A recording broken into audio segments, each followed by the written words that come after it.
Well, I tend to not talk about this a lot because I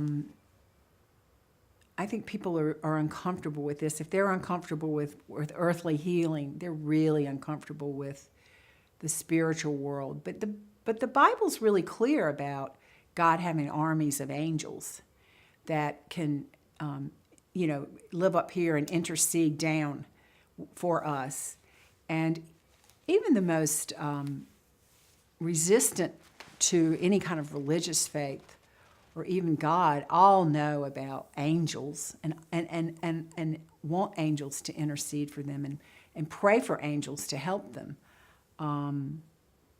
But it's another thing in our Western society that we aren't that comfortable talking about.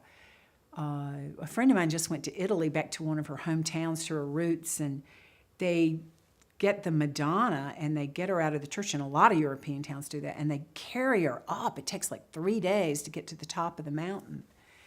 And they know that they're being assisted in that journey by spiritual beings. And my family in Eastern North Carolina, I think the less material possessions and wealth that you have, the more you believe in that, because the more it has to be manifested in your faith.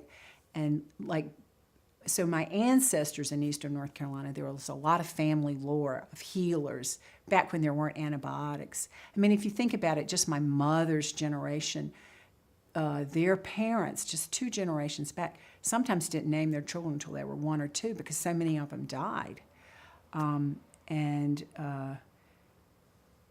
So I grew up hearing a lot about healing, faith healing. It wasn't like Jesus healing. It was that they were healers.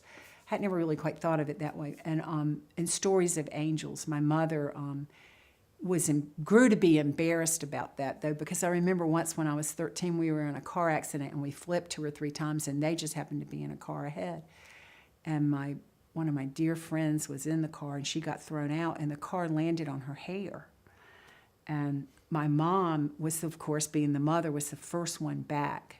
Are they dead? What's happened? Who's alive? What's going on? Because they saw it in the rearview mirror. And she saw my friend laying on the ground with the car on her hair. And a man in a white suit was standing beside her. And he said, "How can I help you?" And my mom said,